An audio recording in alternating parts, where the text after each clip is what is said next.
account. Just to be clear, you didn't do it. We know who did it, Steve. We know. And we know who spearheaded this cover-up. You all know. Yes, we do. If John was beaten up and attacked in that house, who did it? We don't know. We don't know. We don't know. And it's not for us to know. Somebody other than Karen is responsible for that, for the killing of John.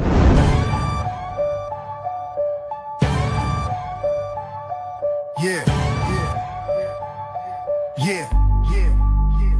Roberta in the truth zone, mic hitting raw.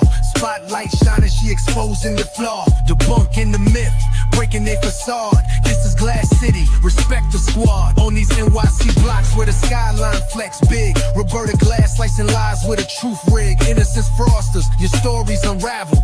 She's a map through the madness of gritty gravel. Glass don't bend and facts don't break. She's a storm that's called, you feel the quake.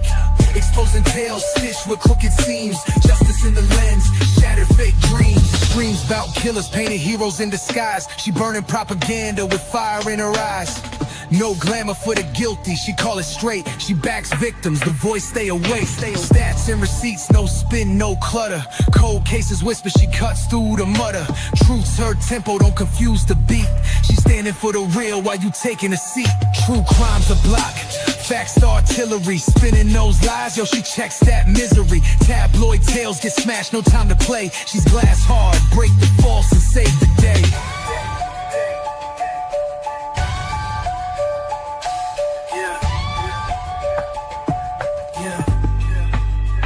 True crime's a block, facts the artillery. Spinning those lies, yo, she checks that misery. Tabloid tales get smashed, no time. Okay, how is everybody? How are you? It's very hot in New York City. My air conditioner has been breaking down and breaking down. So welcome to a later edition where I can actually think a little of the Roberta Glass True Crime Report. Hello, Tammy. Hello, Mia Wallace. Hello, Doris. Hello, Taterbug. Hello, Andrea. Tony Natali, the great Tony Natali in the chat. Hello, everybody. So I wanted to talk to you guys about the jury. They just keep telling on themselves what kind of shenanigans were going on in the deliberations room. That is the question. That's the question I'm asking myself. It gets curiouser and curiouser as it goes on. Of course, everyone's favorite juror, certainly the Free Karen readers, think she's brilliant as she spouts their talking points almost verbatim, amazingly. Bit by bit, one by one, not really missing a trick. She's up to date on all the Free Karen Read talking points. Yeah, I will get to Maureen Callahan in a second. Thank you, everybody who sent that to me. I did catch it, and I have some thoughts. I'm not going to play it, and for a few reasons, okay? So Marie Callahan, the journalist, she wrote a book that I enjoyed on the Kennedy women. She has a show called The Nerve that's produced by Megyn Kelly. Of course, Megyn Kelly, who pushes the innocence fraud of one of Meredith Kercher's murderers, Amanda Knox, whenever she can. Produced the show called The Nerve by Maureen Callahan. It's like a spin-off of Megyn Kelly's show. And Maureen Callahan gets on her show today. Now that it totally doesn't matter anymore, now that her voice means almost nothing. Sorry to be a downer, guys. I just got to call it the way I see it. And says that Karen Reed, I mean, she makes some good points, let's say, good points on Karen Reed's psychopathic personality, that she chose to wear blue, powder blue, to look innocent on verdict day. We knew that verdict was coming because the jury asked the most, I mean, it couldn't have been any worse questions for the Commonwealth if they could acquit on all of the charges, you know? So they asked if they could acquit on some of the charges. I mean, we knew that this horrible verdict was coming down. It was absolutely a fraud on the court. Instead of calling it out on the fraud of the court, she talks not from the actual facts of the case, but from the TV show narrative, because she's seen Karen Reed's TV show and she's talking about Karen Reed's personality. Glad someone's calling it out. And at the same time, she pushes the innocence fraud of Amanda Knox. So, and she gets John O'Keefe's name wrong. She calls him James at one point. So, and this is a tape show. It's not a live show. Like occasionally, I don't think I've ever slipped up on a victim's names. That's very important to me. I don't really care so much. I try to get names correct, but sometimes it's a lot harder, as I've said before, to think and talk at the same time. I mean, I listened back to last night's episode or the day before yesterday's episode, and there was, ay, ay, ay, ay, ay, ay, ay, ay. All I hear are my mistakes. But here she's getting the victim's name wrong, and it's a tape show. She could go back and refilm it if it were important to her. So she's letting you know that the victim's not important to her and that she will grift. She doesn't want to be completely blocked out of mainstream media, that she will grift a little. She will push a little innocence fraud. I mean, it has nothing to do with Amanda Knox, really. Why is she pushing the innocence of Amanda Knox? She's letting the media, who's all jumped on this, know that she's still one of them. She'll still push a murderer when it's convenient for her, and she'll strangely push the murderer that Megyn Kelly has pushed the innocence fraud narrative of. So that's what I think of Maureen Callahan. Disappointing. Why now? I would have been much more excited by it if it came out before the verdict. But this won't go away. The free Karen Reed stuff is not going away anytime soon. And I want to start with this. Turtle Boy has finally admitted, contrary to the narrative that Karen Reed has put out. Also, we'll get into free Karen Reeder harassing the O'Keefe family. We'll get into all of it. But he finally admits that the federal investigation is over. Okay, so, and you think, well, maybe they're finally waking up. Let's take a listen to what Aidan Turtle Boy Carney said. Okay, so to go back, for those that don't know why this is important, Aidan Turtle Boy Carney is the blogger that, with the help of Karen Reed and her lying, corrupt lawyers, started putting out this narrative in his blog and on his YouTube show. Sorry that I'm just distracted a little bit. The air conditioner keeps going off and on, and it's very distracting. Sorry. Hey, honey. My boyfriend's walking in, trying to fix it. So on his YouTube show, he would push out this narrative. He's the first one to push out this false narrative, fake news story that Jen McCabe, that they don't even push anymore. And that's I might have to take a break. Just leave it off.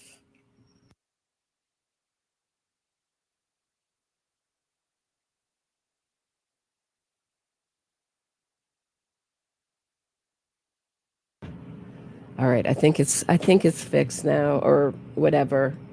I think it's fixed now. I think it will be less distracting now. So on his YouTube platform, he pushed this false narrative about that Jen McCabe, it's so mysterious. Why did Jen McCabe search how long to die in the cold at 2:27? Well, that is totally untrue and proved by the Commonwealth in both trials that search was done at 6:23 and 6:24 a.m. And that was an open browser, and they had to rewrite the whole forensic examining program called Cellbrite due to Karen Reed's experts misunderstanding or misreading or putting out this fake news that Jen McCabe searched at 2:27 when she searched at 6:23 and 6:24 because Karen Reed asked her to search how long it takes to die in the cold at the site of her murder of John O'Keefe at 34 Fairview. So Turtle Boy's one of the first people to put this out. Then they put out this narrative that the feds were coming to arrest all the witnesses or some of the witnesses in this case. And then when it was finally announced that the federal investigation was over and having found no corruption, how do they keep the grift going? And I'll talk a little bit about how they're going to keep the grift going after they admit that the federal investigation is over. I think let's just listen to him first, okay? Then I'll talk about it. Take a listen. So no, it's true because Karen Reed told me. It's true. Like, so that's not, I never told you guys that. Now that the trial's over, I can say that. So back in February, when this was kind of first announced, the rumor. Right, because it was useful to put out the idea that the federal investigation was still going. And why this is important is because the foreman and Juror 11 are pushing out this idea that the murder hasn't been solved, that the real killer hasn't been caught, when we all know that all evidence leads to Karen Reed, that no one else killed John O'Keefe but Karen Reed.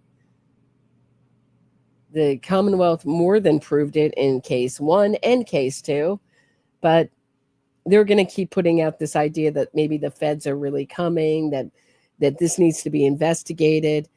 And why would they put out this narrative that this is somehow a cold case or an unsolved case, even though the police dispute it? Take a listen to Turtle Boy.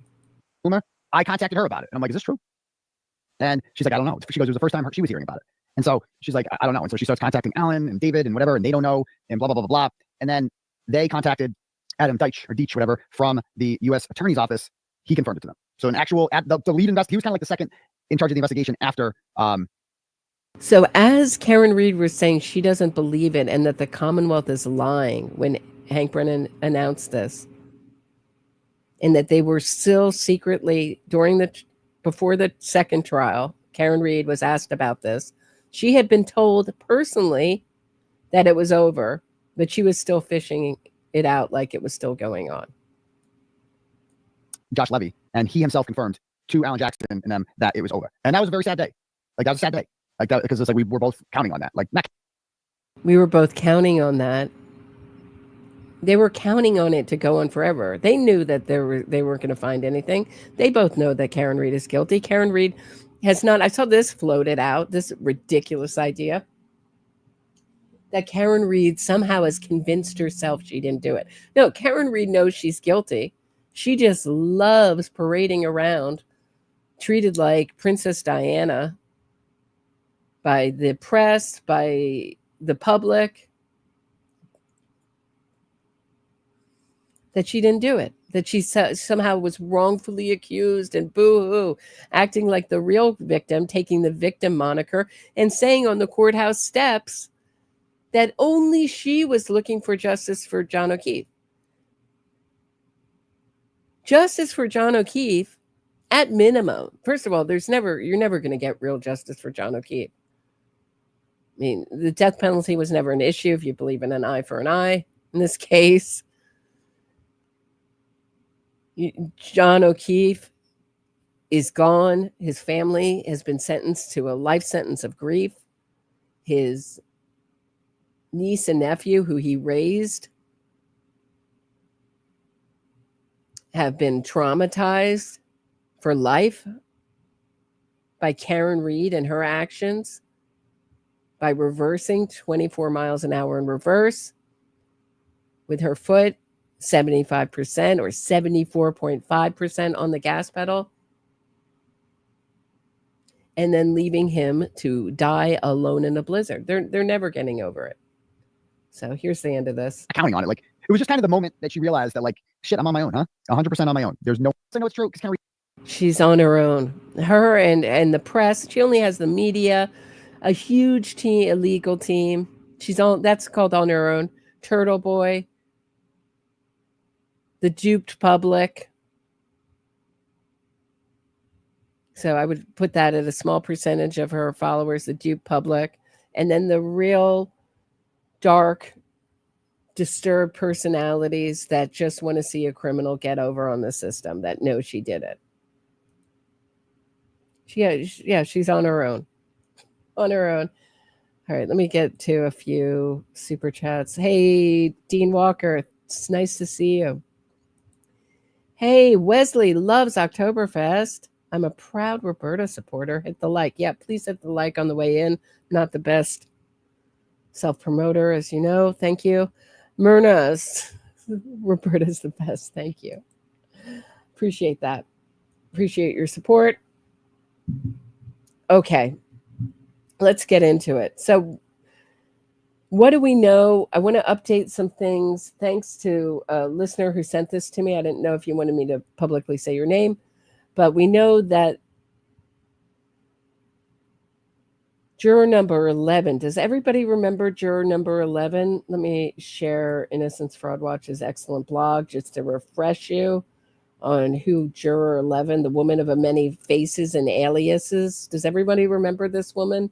Paula Proudo, a.k.a. Paula Sarah Geldin, a.k.a. Paula Proudo Sarah Geldin. Paula Proudo dos Santos. Remember the one who converted to Islam, whose father-in-law was caught stealing military documents. He's also, so just an update on him, her father-in-law was also convicted of having that certain kind of pornography you're not allowed to have, having to do with minors, okay? I'm getting creative here. Okay, remember this woman? Here's an example of her narcissism and her gaslighting. Take a listen. You go to the dentist. Oh no! I thought I did. I thought I went through this, but I guess I waited too long. Hold on. Twice a day. Let's wait. You through floss this. like a saint. So why do your gums? Good morning. It's good morning. live We'll from move through Cancun, these Mexico. annoying commercials. Okay. The videos that were played of her saying, well, maybe I might have clipped him, her almost admitting that, well, maybe something happened. Yeah, that's where I take my theory from. Since like she woke up thinking, oh, maybe I hit him. So this idea come from somewhere in her mind, right? So maybe when she back up, she hit something, the curb or him or something. So what the curb became all of a sudden became leapt up to her taillight and bit the taillight? What did she hit? Tell us, please. What was in her way besides John O'Keefe? How did her taillight get all over the crime scene? Please enlighten me, with no chance to plan it, because the CERT team arrived when the car was all the way on its way to the Sally Port. There's no time to plant evidence. Please tell me how Karen Reed smashed a smithereens taillight head with John O'Keefe's DNA, some of it. And tell me how microscopic pieces of John's DNA got in his clothes. I'd love to know. According to the evidence, Karen Reed woke up thinking she left John O'Keefe at the Waterfall Bar on Washington Street in Canton after she said they had gotten into an argument. So Innocence Fraud Watch is asking, like, where did Paula Prado get her since she woke up thinking, oh, maybe I hit him from?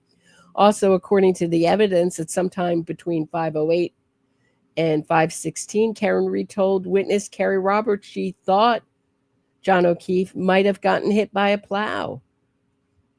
And in 2021, she said she returned to Brazil, but she was not a licensed attorney when she went back to Brazil in 2021.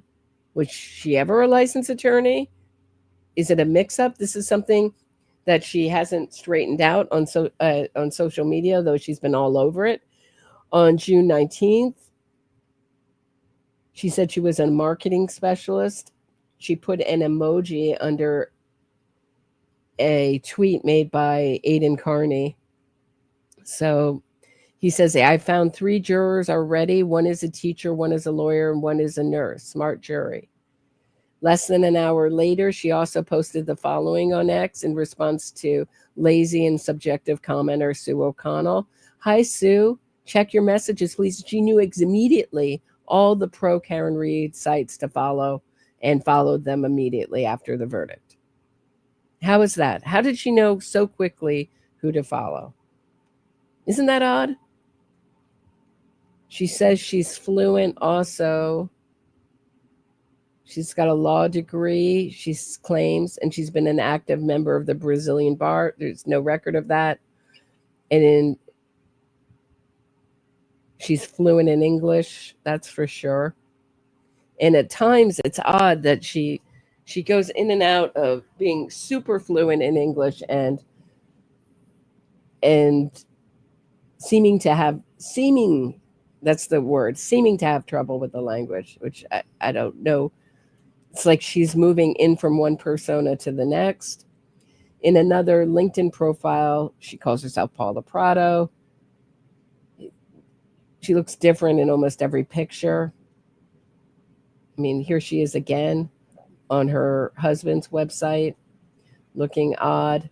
And this is the unlawful possession of CP found on her father-in-law's computers, linked here. The link is in the description of this video if you want to read about it. Jessica Mikado was first to publish the name of Juror 11. And Innocence Fraud Watch is asking, did you ask award-winning journalist Jessica Mikado not to publish her name like she had done the previous day on X? Like, we're all being accused of harassing her when she has put herself out for public conversation by putting her name out and giving so many interviews, one after the next, and to anyone who's on Karen Reed's side. Should never give an interview to someone like me or anyone who's going to ask tough questions. And let's look at the best, and let's not forget that the Boston Bombers friend was the jury foreman. So he's on Team Criminal. He's given an interview. Let's take a listen to it. We're joined now by the jury foreman in the retrial, also known as juror number 1. And sir, you've asked us and we've agreed to keep your name private for confidentiality reasons. So with that, we say good morning. And can you just take us into this jury room and how the jury came to the conclusion it did? Right. He doesn't want any more people to dig into his background. Wonder why not. We already know that he's friends with the Boston Bombers. I mean, he just wants to see a criminal get over, hates the police.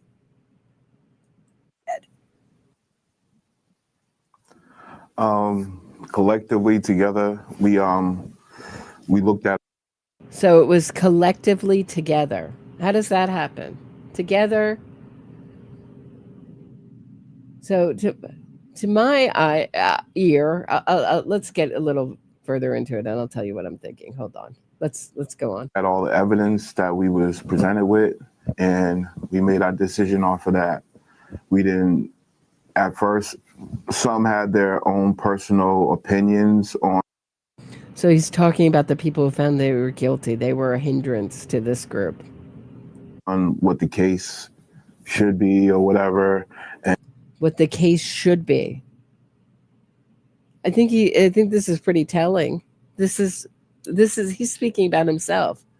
He had his own ideas what the case should be. Should be a case of police corruption, of scant evidence. Don't look at all the evidence. Don't follow the evidence. Push home the idea. If you listen, push home the idea that reasonable doubt means beyond any doubt, reasonable or not. If you listen to Alan Jackson's closing argument, he was feeding the Free Karen Reed stealth jurors their talking points in jury deliberations. Maybe we can go over it someday. it goes one by one. And I remember listening to it and being very scared. But it starts with reasonable doubt and how even if you think she's guilty, she probably did it. That's not good enough. And we know that they pushed that idea because one of the jurors' questions was, is Karen Reed's own statement evidence? Of course it is. Of course it's evidence. Those videos were evidence. And it doesn't look like they considered it at all. So it looks like they were saying, oh, that's not evidence. That's not evidence to the people who thought she was guilty. Look, she said she hit something. He didn't look mortally wounded. Meaning she got a look at him and he did look mortally wounded and she sped away. That's how I interpret it. Let me know what you think.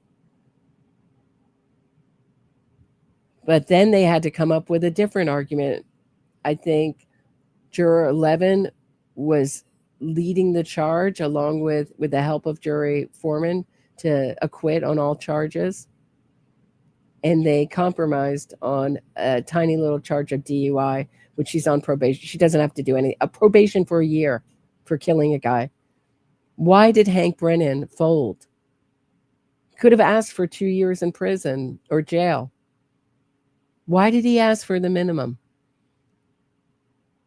Why didn't he stick up for the O'Keefe family then? Why was he so demoralized? And was trying to go down like a personal feelings and stuff like that. And we had to stick to what evidence we had in front of us and go with that. So it was more or less just trying to figure out that part. And it took a... What evidence was that? What evidence was in front of them? You see how vague they are when they talk about this case? They don't say this was really convincing. This piece really convinced me of her evidence. This evidence really convinced me of her innocence. See how hard it is that they can talk? This piece really convinced me of her innocence. It's just vague. This is kind of what I need to say to sound like I didn't go and just push the jury into one direction for my own personal biases. This makes me look like we actually looked at the evidence, which clearly they didn't. They didn't look at the car data. They didn't consider the phone data. I'm sure Juror 11 was in there going, maybe he hit something. How do we know he hit him? Because after she backed up, his phone never moved again from that area. That's how we know he didn't walk into the house with one shoe on. His phone didn't move. What did we know? He didn't drop the phone. Because no one saw him in the house. Well, what if he got in the garage? Well, there's no way to get into the garage. She was up on all the free Karen Reed talking points.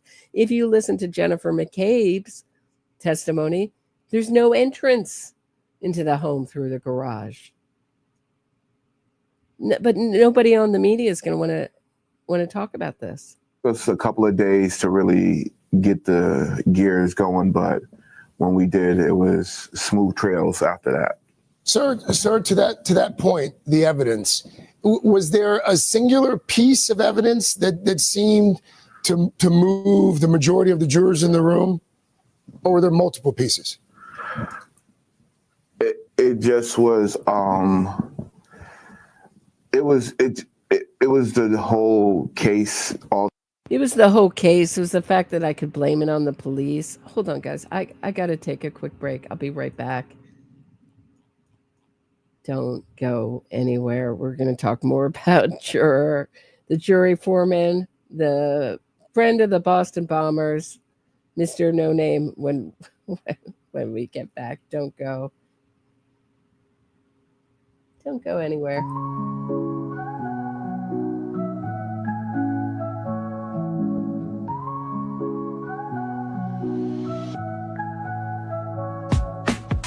Mic check, Roberta strides through the static haze. True crime Gotham where the shadows play their plays. Fraudsters fold when a spotlight beams. Fact-focused queen busting propaganda schemes. Glass shatter lies echoes through the streets. standing for victims, giving voice their beats. NYC Post, truth sharp as night. Roberta exposing, she's the anti-fraud light.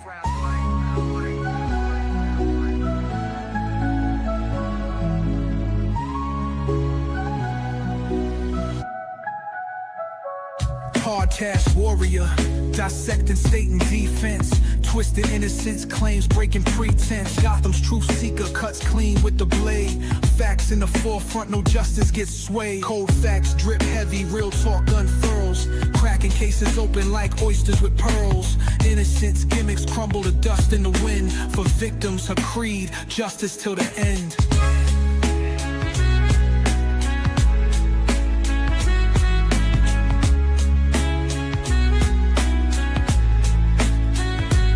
Headphones blazing, she drops heavy artillery. Narratives twisted, meet blunt object civility. Roberta got receipts that unravel the ploy, exposing the lies these fraudsters deploy. Glass shatters lies, echoes through the streets. Standing for victims, giving voice their beats. NYC Post, truth sharp as night. Roberta exposing, she's the anti-fraud light.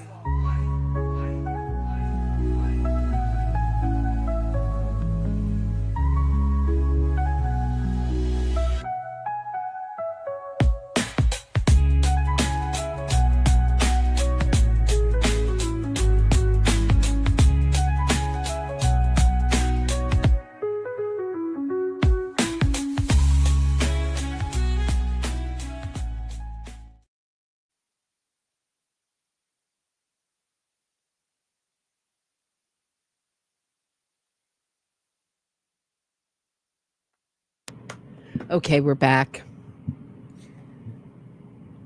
in a very hot, version episode of the Roberta Glass True Crime Report. Here we go. We're back with the jury foreman, the best friend of the friend of the Boston bomber. Better way to Boston bombers. Let's take a listen. All together, all the pieces, testimony, witnesses, and it just a lot together. And people had questions. We used the evidence to answer their questions, and we didn't try to go down these rabbit holes where we're just getting lost in what all these other things that was thrown at us in court or whatever. And we just had to lock down and. Right. We didn't go down any rabbit. Our verdict was one big going down a rabbit hole, a conspiracy rabbit hole. But we still went down it anyway. We didn't look at any of the real evidence. We ignored all the real evidence and totally went down a conspiracy rabbit hole. You notice this is all an admission in the negative, what they didn't do. He's letting you know what they didn't do. So when you do that, I mean, the idea, this is why I talk about admissions in the negative. When you ask someone what they did this morning, they don't say, well, I didn't drink a cup of coffee. I didn't read the paper. People don't tell you what they didn't do. They tell you what they did. But this guy wants to tell you all what he didn't do. That's why I think it's an admission in the negative. Figure it out through the evidence. Sir, I asked one of your other fellow jurors this question. It's a very fine distinction. In your opinion, is Karen Reed innocent? She didn't do this? Or is it just that the prosecutors did not put on enough evidence to convict? Karen Reed is innocent. And yeah, we love criminals. They put on enough evidence. We just ignored it all. Because we came on the jury with an agenda. We hate the police. And we went in to give the middle finger to John O'Keefe's family, John O'Keefe, because he was a police officer, and the Commonwealth. She didn't do this crime. No one could prove that she did this crime. So I looked at her from day one as an innocent woman that needed to be proven guilty. And I looked at her from day one. Before I got any evidence, I looked at her as innocent that needed to be proved guilty. She needed to be proved guilty, but they just never did prove her guilty. She needed to be proved guilty. Why did she need to? She was innocent. So. And I don't think any of that was shown in this process. Sir, to that point, if she didn't do it, who did? That's not my job. So, I mean, something did happen to Mr. O'Keefe, and it's foul play or whatever you want. Oh, something happened. Something happened to him. He was murdered by Karen Reed. But since you're on Team Killer, Team Murderer, you're going to just close your eyes to it and strangely repeat the Free Karen Reed propaganda. We don't need to solve this case. Exactly what Turtle Boy said, exactly what Karen Reed said, exactly what Alan Jackson said, almost word by word. Curious. Huh. I want to say, but there was no evidence to even through multiple witnesses and testimony by. No evidence. Wow, the Commonwealth took almost 2 months to present no evidence? That's a lot of no evidence. Her car data, his phone data. Wow, that's a lot of no evidence, isn't it? Strangely, the defense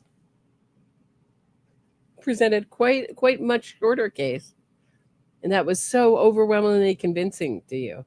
What was it, like 6-7 weeks of evidence to 2 weeks? His autopsy and everything, there was still no one said to solid evidence that there was a collision or he got hit. The autopsy they're not a detective. They're not a detective.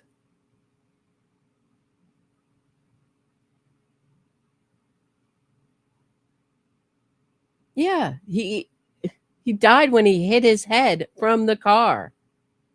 I wonder if anyone did that lame argument. Well, he didn't die from the car. He died from hitting his head from the car. Like, if I throw you out the window, he didn't die from me pushing you out the window. He died when he hit his head from being pushed out a window. But the autopsy just said he hit his head. He didn't know he was pushed out of a window. I mean, she's supposed to be a clairvoyant, the autopsy, and say, no, it's a car. Strangely, Karen Reed's taillight, microscopic pieces were found in his shirt. Shocking. Notice no pushback. They just, not one tough question. Hit by a car. So you don't think she actually hit him with everybody. You don't think she hit him with the car at all? No, go ahead. You don't think she hit him with the car at all? No, I I'm don't. looking away. No, I don't. He knows she did it. He's just like, I wanted a criminal to get off. Love it. I love giving the middle finger to the police department and the Commonwealth and the man. Not with the evidence that was put in front of me and what we heard over everything. No, I don't. And now he's burping on live TV. Were you aware of just how high profile this case was? There were throngs of people outside in front of the courthouse. I know the jury officers, kept you away from that, but there was a big scream at the end when the verdict was read that was audible in the courtroom. How much did you know about that, and how much, if anything, did that have to do with your process, your deliberations? I was just going to go with whatever evidence showed us. If it was finding her guilty or finding her not guilty. No, he didn't hear any. Wow. See how he avoids that question? That wasn't the question. See how he's sticking on script? Sticking on his PR script. We just looked at the evidence and it just wasn't enough. Maybe something happened to John O'Keefe. He could have been taken by aliens. Yeah. That happens all the time. This guy looks stoned. And we're just going to go with the evidence. And at the end of the day, my when I came in on Monday, I established to everyone, I just want everyone to feel like they're heard 100%, their thoughts, their process is being heard also in that process. And see, he wanted everyone to feel like they were being heard without actually listening to them. Everyone felt at the end of the deliberations that everyone felt good about the decision that we all collectively came together with. Really? Because that woman who came out, there's one woman came out, Juror 12. She doesn't seem too happy. Is she Juror 12? Am I wrong on that? I want to call her Juror 12. She doesn't seem too happy. She seemed to think Karen Reed was guilty of killing John O'Keefe with her car. She didn't seem too happy. And strangely, she didn't do too much press. Only the free Karen Reed diehards seem to want to do press. There is a rumor, I don't know if it's true, that the first juror number 4, got $50,000 from TMZ. Of course, TMZ has been pushing out free Karen Reed propaganda as much as they can, knowing it will get them the clicks and views. So in the end, there is still a mother who lost her son, Officer and a father, and a niece, and a nephew. This guy was so loved, John O'Keefe. If I had 1/4 of the people that cared about me, that cared about John O'Keefe, I would be doing okay. This has affected people so deeply. They have been all sentenced to a life sentence of grief. And you've re-victimized them by letting his killer walk free. I have no more words about this. I think this is pretty much, let's see if we can power through the rest of this. It's not disappointing is not saying it, doesn't describe it. Shameful. I feel shame for these people. They're shameful. O'Keefe. What do you think justice would look like for the O'Keefe family? Someone looking into it further, but looking into it further with the evidence that you already have, and then you finally find a possible person. They found her. The one whose taillight was all over the crime scene. The one who reversed at the moment that John stopped moving. How do we know he stopped moving? Because his cell phone stopped moving. He never moved from that area. No one saw him walk in the house, and he couldn't have gotten in the house through the garage. When Karen Reed backed into him, why do you think Karen Reed backed up? First, she went forward 30 feet. Then she went backwards about 80 feet, 24 miles an hour in reverse with her foot 75% down on the gas pedal. As Hank Brennan says, anger could be read into that. You think that's normal to go 24 miles an hour in reverse? It's fast. Almost like as if she was angry, and she strangely told one of the first responders that they had fought that night. Her last moments were spent fighting with John O'Keefe. So why is he putting out this idea? Why is he sticking to all the Karen Reed talking points, free Karen Reed talking points? Why is he putting out this idea that it needs to be reinvestigated? Because this is how innocence fraud programs are done, campaigns are done. They will raise money for more DNA testing because you leave DNA a lot of places, not always. DNA is not always left, depending on how it's done. And most DNA that's found doesn't have to do. A lot of DNA found, especially when you're looking at rando objects, like they do in innocence fraud campaigns, they look to test objects that aren't related to the crime. And a good example of is in the Adnan Syed case, the case of Hayman Lee's killer. They tested the shoes. Adnan Syed told his accomplice that he wore gloves, red gloves. Strangely, red fibers were found on Hayman Lee's body. They tested the shoes in the back of Hayman Lee's car, not on her feet, just thrown in the back of her car. And that's one of the exercises you do when you're learning forensics is you test the bottom of your shoes to see how much random. So you're going to get incomplete DNA, meaning it's never going to be matched to anyone. It's just incomplete DNA, and complete DNA of just random things you pick up. It's not all the CSI effect, they call it, is real. And the wrongful conviction movement exploits that. But it is a huge money raiser. And if they can find any DNA, complete DNA, they'll be going around forever saying that's the real killer's DNA on anything. I don't know. Could be the person, when they found the 2 other profiles, DNA profiles, I never knew. Maybe someone can help me out. If those were complete DNA profiles found around the taillight, 2 other men, I wonder they could be the people that put in the taillight.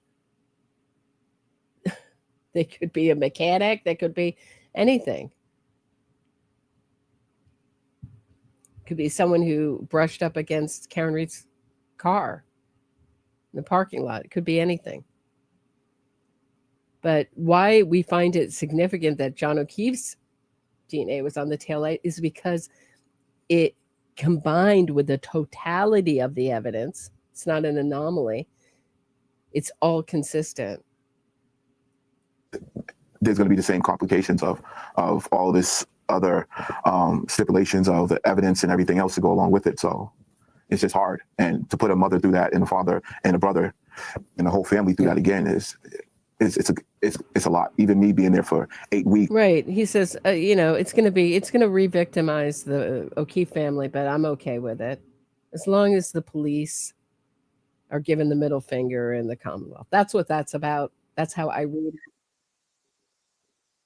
Let me know if I missed anything. Of course, coming up, so there's juror number 4 says maybe he's been paid money by TMZ. I don't know if that's true or not. Hard to say. But here is the ultimate gaslighters. Here's William Reed in a black, for those listening on podcast, a black Lexus shirt. So giving the middle finger to the O'Keefe family subtly, and former embezzler, convicted embezzler, thief, Nathan Reed, Karen Reed's brother. Still no sign of Karen Reed's sister. Never seen her, never supported her sister. Has neither come to any hearings, trial, or speaking out publicly in support of her sister. She seems to be MIA. They're gonna give the middle finger to the O'Keefe family, re-victimize them. I also have to talk about just as if they could go in front of the O'Keefe family the way the Free Karen Reed supporter just did and dance and taunt them, they would, but they do it subtly by wearing a black Lexus shirt on camera. Hey, this is the car my daughter used when she felt she hit something. That's what she told her father. She felt she hit something, meaning an experiential memory, meaning she felt John O'Keefe and she hit him. She felt it move through her whole car.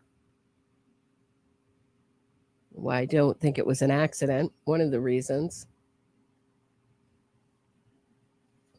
is if it's an accident, you get out, you call for help, even if you don't want to be pulled over for drunk driving or responsible for drunk driving, you try to save the life of your boyfriend, no matter how angry you are with him. She did it on purpose. It was to teach John a lesson. She said it herself. Maybe have some celebrations yesterday. How are we feeling right now? Go ahead. Relieved. First and foremost, proud. Karen, proud of this legal team, proud of my parents. Why are you relieved? Why are you relieved?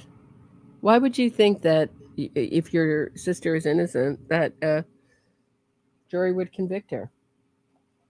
It's almost like you're admitting there was enough evidence to convict her.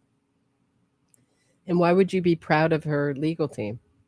If the evidence is so strong of her innocence, they wouldn't have had to do much. Dad? Still numb. You know, you after living 3.5 years of this nightmare, this terror, this fright, up against this power of the state. Terror, fright. It's been a horror show for us. He's just taking the victimhood moniker from all the things the O'Keeffes have gone through and are still going through, and that William Reed is making sure that they still go through every day, because he's another psycho like his daughter and loves re-victimizing the O'Keeffe family. But he doesn't have all the sympathy for me. It's been a horror. We've been eating out of the finest restaurants, raising over $1 million, being cheered everywhere I go, being treated like a prince. It's been horrible, absolutely horrible. Getting just lawyers drooling over themselves to represent my killer daughter. Oh, it's been so hard. It's been so hard. It's unlimited resources to come after you. It's a nightmare. It's been hell, as I've said on many, many occasions. And right now, to have it over, it seems surreal. Yeah, really? It's how is it surreal to have it over? You know it's not over. You know you'll never allow this to be over. Hell doesn't even begin to describe what the O'Keeffe family is going through. A never-ending nightmare. Just a fog of grief. Just served to them by your daughter when she decided to reverse into John O'Keeffe, 24 miles an hour in reverse with her foot 74.5% down on the gas pedal, and then chose to call him 53 times to try to cover it up. Yeah, your kids are here. She knew that both of the kids weren't there. Only one of the kids was there. She knew that. Think about Karen Reed's mind. She's a numbers person. She's a details person. Look at the way that she's attacked the witnesses in this case and systematically taken down every opponent strategically, like the art of war. It was war. Anyone who knew of her guilt and had the real evidence against her, she went after and took down and silenced. No, we were up till 2:30, 3 o'clock at the seaport. We're tired, we're numb, but we're so grateful. We're so blessed to Almighty God that, you know, we have this outcome. Yeah. And you're sitting in or standing maybe in the courtroom, waiting for that outcome. What's going through your mind? Can you kind of walk me through your internal thoughts there? Well, it's very, it's something I would not wish on anyone who has a loved one, whether it be a significant other or a child. And the child can be 45, as in Karen's case, or it can be 15 or whatever it may be. I mean, so many days you think of the first trial went on. So here's a thing that also the wrongful conviction movement likes to do, which is they like to paint the killer as a child. So we're supposed to now look at 45-year-old Karen Reed as somebody's child. You know who was somebody's child too? John O'Keeffe. And he was murdered. And they're putting out this idea that the real killer hasn't been caught. LOL. LOL. Because they can grift on that for years. Let's raise some money for some more DNA testing. DNA test this, DNA test that. Look down this alley, look down that alley. When the real killer is standing right in front of them in a powder blue suit. Just loving it, getting off on it. That she's duped so many of the public and that she's got the media on her side. For multiple months. There have been multiple hearings, and now the second trial, multiple months. multiple witnesses over the course of the last 2+ years. And you see these court officers, and they're very professional, very kind, very accommodating. Good morning, have a nice week. Yeah, they really hated you. That's the rumor behind the scenes, that they hated you and that you gave them attitude and lip. Yeah, and there were a lot of witnesses, and a lot of witnesses giving damning testimony against your killer daughter. Let's see if we can move this up a little bit. He speaks so slowly. I know I'm a fast-talking New Yorker sometimes, but this is ridiculous. Weekend, so on and so forth. But in that moment when it's announced the jury has a verdict, you'll see 2 or 3 of those officers come behind your daughter and stand there. And their position is to be sure that if a guilty is announced and it carries with it a likely imprisonment.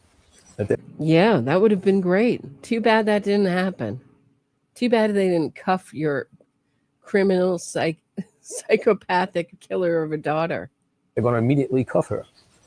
And that idea of embracing her or holding her and kiss her and walk out with her is gone. That is unnerving. And I've always felt that. And that's why we marshaled every resource we could, drained every account we could, galvanized. Yeah, they don't look like they've been suffering. They drained every account, but Karen Reed, hair is still perfect, clothes still designer, still eating out at the finest restaurants. What happened? Where'd that money go? They don't look like they're suffering too much. No? This is wild. Wild. Every effort among women who really started a lot of this, because many of them have felt objectified, dehumanized, victimized, not respected. Oh my gosh, he's the world's biggest feminist, guys. A lot of women with dark personality traits and personality disorders, like this woman. This is a good time to show this woman. Hold on one second. Dancing in front of the O'Keefe family. Hold on one second. Look at this. I'll show you who she is in a second. She also went to D&E Pizza and did this kind of stuff.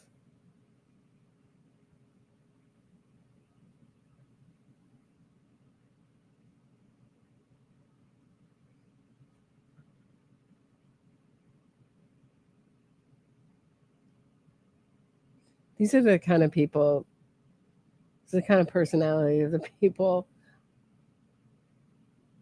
that just endlessly harass you online. So that'll give you an idea of some of the feminist women, some of the women who related to Karen Reed. Some of them are just good people who got duped, bamboozled by Karen Reed and her lying lawyers and their guns for hire, their expert witnesses that people fall for in criminal cases. But other people are really dark personalities. And just to give you an idea of who she is, she's Crystal Manning, sales associate, and she's a realtor. So Free Karen Readers originally went and said, oh, she's not a Free Karen Reader. She's a mentally ill person. They're looking for a bed for her. She could have a personality disorder. But she's a Free Karen Reader, and she's just doing this. It's just random that she ended up in front of the O'Keefe family's home, taunting them over the verdict of their murdered son, that their son's murderer was acquitted in a farce and a fraud upon the court. Crystal Manning is going to go and twist the knife and rub it in and rub some salt into the wound of a grieving family. Turtle Boy, strangely, has come out against this kind of harassment when he himself has called the O'Keefe family white trash. He knows even this is a bad look. But he called them white trash, horrible. No wonder John O'Keefe had such a horrible family. You know, it's awful. Deserved better, etc. He did similarly verbally on his show, cheered on by Karen Reed's lying, corrupt lawyer, David Yannetti. And have identified with Karen that grace, that fight, that resolve to not give up. And I tell you, if it had not been for them, they're in the thousands. And I've met many, I won't say I've met thousands, but I've met several hundred women at standouts outside of court. And I'll say to them, thank you so much. And I'll hear things, you know, I wish I would have had a father like you. And I'll say to them, I'm sure you did. And they'll say, no, you didn't. I said, well, you know, with all respect. Yeah, when I was killing people, I wish I had, and I was robbing, stealing, killing. I wish I had a father like you to back me up and lie for me. Sure wish so. All right, and then he talks about God. Respect the fact that you're here. There has to be some DNA imparted on you that came from him. Speaking of DNA, like the DNA that was left on the taillight, like John's DNA left on the taillight pieces of Karen Reed, your daughter, smashed the smithereens taillight, left all over the crime scene, like that DNA. And so be proud of, you know, your dad. And I mean that, you know. So the apple doesn't fall far from the tree, but we're grateful for him. Everything comes to an end, and this nightmare is over, and so gratified. And so fortunate we had this great team of lawyers. I mean, as you saw them, they're just so passionate, so smart, so dedicated, and they have so much fight, so much resolve. We're very, very fortunate. And you know, when you think of the Sandra Birchmore case that happened in Norfolk County, investigated by some of the same who were part of the Karen Reed case, and yeah, lucky we could attach ourselves to the Sandra Birchmore case. Lucky, we were lucky. I don't know. I'm looking for all the evidence to come out in that case. Not some of the, I'm sorry, I just don't trust our media when it comes to reporting on true crime, especially when there's agenda at play. I'm waiting for all the evidence to come out. Trial. Not cherry pick pieces. I don't know what to think there, but Karen Reed sure did exploit Sandra Birchmore, whether it was a murder or she ended it all. We're so lucky to have that case to hop onto. I'm not going to, you know, deceive myself into thinking Karen Reed and Sandra Birchmore are two outliers on a data point curve. Two outliers on a data line curve. No.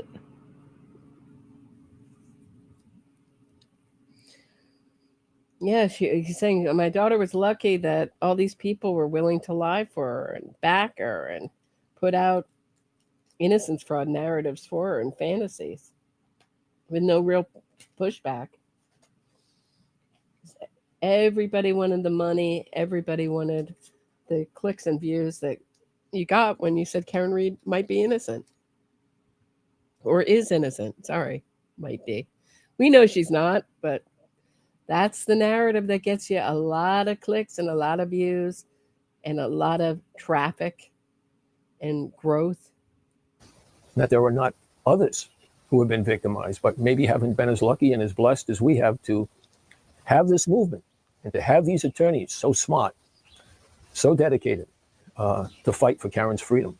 And Karen's right there with them. She really is. She's so strong. And in many ways, she's a leader of this movement as well. They see. Yeah, she's so strong because she's a psychopath like my father. She doesn't have any feelings. They see a bit of themselves in Karen, whether it be just their gender or what she's gone through. Or the fact that they've committed crimes themselves. But, you know, the lawyers have talked about it, whether it be Alan. Or they're psychopaths themselves. And David, Bob, Liza, all of them have talked about how Karen is really an integral part of this defense team.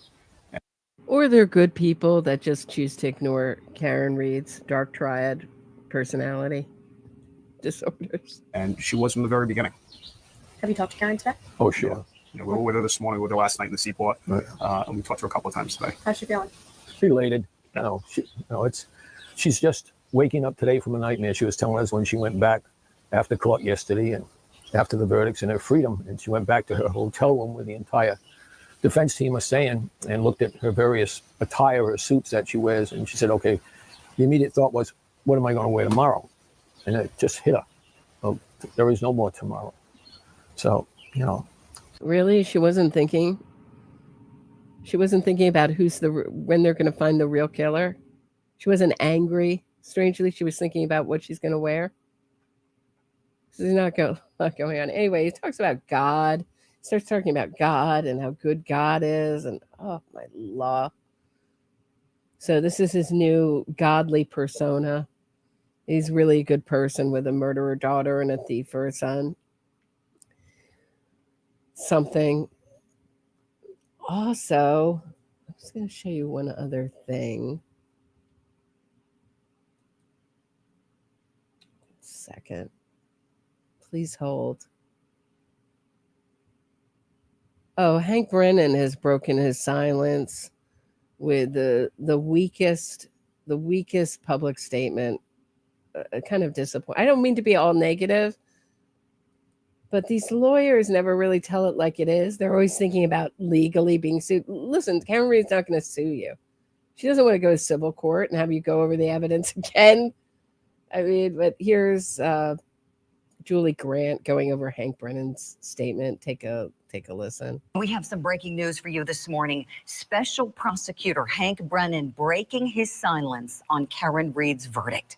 And opening statements is first to obtain.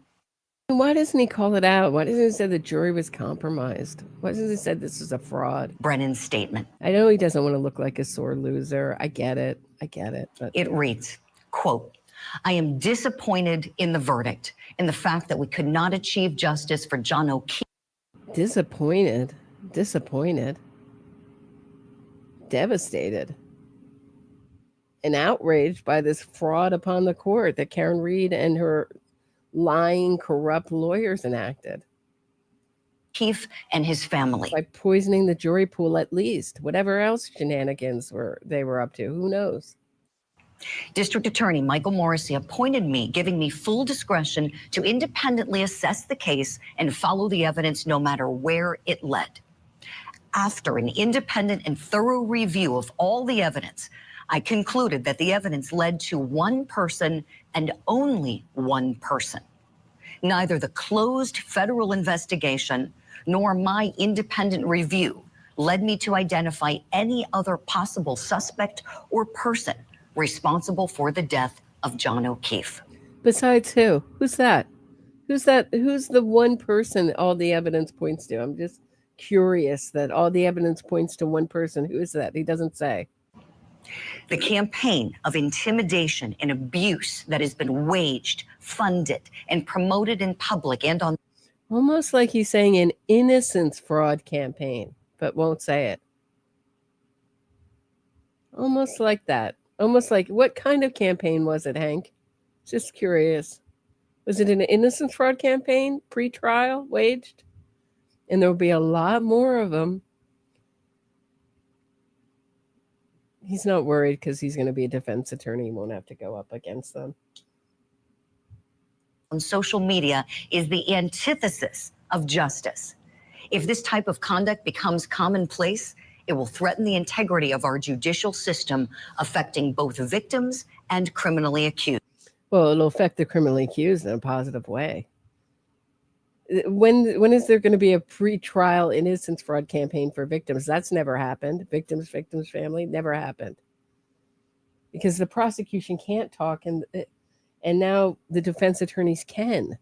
Why Judge Cannoni didn't put a gag order on this case early on will tell you everything you need to know about her biases and her being an innocence fraudster herself. There is no good reason, if you know this case is starting, even in the beginning, even maybe not from day one, but right when the first 2020 or the first Turtle Boy blog or post or video or podcast came out. Why not put a gag order? Why did she When Adam Lally came to her and asked for a gag order, why did she turn it down? Why did she take down why did she put an extended buffer zone around the courthouse so late and then take it away? It's like almost like, oh God, the Commonwealth's doing really well. Let's help them out. Let's help out the defense a little bit and just get rid of this buffer zone. I don't want to be criticized by a higher court. So narcissistic. All right. This has just been one big, as they say in the theater, one big closing in New Haven. I mean, meaning, so when you go to Broadway, the first place you try out a Broadway show is in New Haven. So if the show closes in New Haven, it's just a disaster. This has just been one disaster. Everyone's let the O'Keefe family down. If you are a friend or a family member of John O'Keefe and you want to talk behind the scenes, or if you're a juror, you want to talk behind the scenes, contact me, Roberta Glass 23 at Gmail. Very interested in speaking with you. Again, Roberta Glass 23 at Gmail. Drop me a line. Curious to know what happened in the jury room from your perspective. Obviously, the loudest are going to get to the press first. I'm curious to hear from some other people. We cannot condone witness abuse, causing participants to worry for their own safety or that of their families. It is my hope that with the verdict, the witnesses and their families will be left alone. The harassment of these innocent victims and family members is deplorable and should never. This is a better part of the statement. This should have been up front. It should have been paragraph 1. Happen again in a case in this Commonwealth. My heartfelt condolences to the O'Keefe family and faith that over the coming years, they will find peace and closure. Never peace and closure. There is no closure.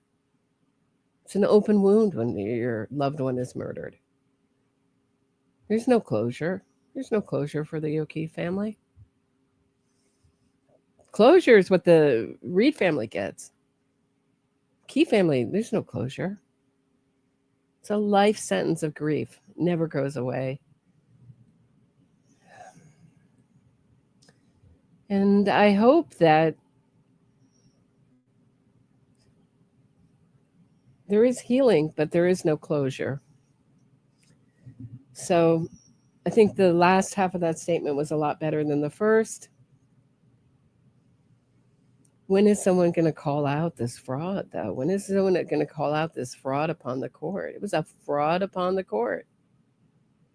This is a kangaroo court, absolutely made a kangaroo court by Judge Canoni. I mean, literally, the outside campaign came into the courthouse, flooded into the courthouse in a wave of cheers when the verdict was read. I mean, I don't know how much more you can manipulate the court system than that. I mean, we don't try. This is the reason we don't try cases in the court of public opinion, because we have rules of evidence that you have to look at the evidence, that you can't think, what if something improbable might have happened? What if this happened to John O'Keefe? You have to follow the evidence when you're a juror. They didn't do it. They all had their own agendas. They were going to help this killer evade justice if it killed them. If they had to sit there, they weren't going to let this jury hang. They were going to make sure that Karen Reed got off at all costs, and that if she was convicted of something, it was something that was so minor it wouldn't affect her in any way, like being on probation. That is sorry to be a downer, but that is the sad truth of it. I have to call it like I see it. That is what I have to share today. I hope I didn't forget anything. Was this a downer? Have a great night, everyone. Please support the channel. links are in the description of this episode. You can send me a Venmo, buy me a coffee, become a Patreon member, get access to content you won't get anywhere else. I will see you very shortly. Have a great night, everyone.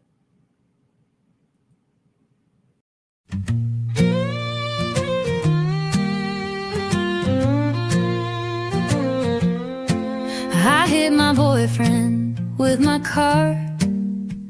It wasn't an accident, but with lying lawyers I'll go far. Lying lawyers and witness harassment. I'll avoid prison. It was snowing. I pushed the pedal down, hit him hard. Now the legal system I clown.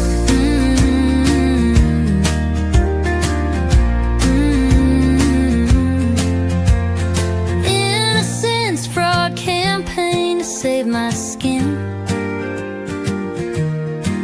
Making money, truth is my second victim. Carry, carry, gin, gin. Like John, you were my mark. My innocence fraud campaign is my biggest hit. Yeah.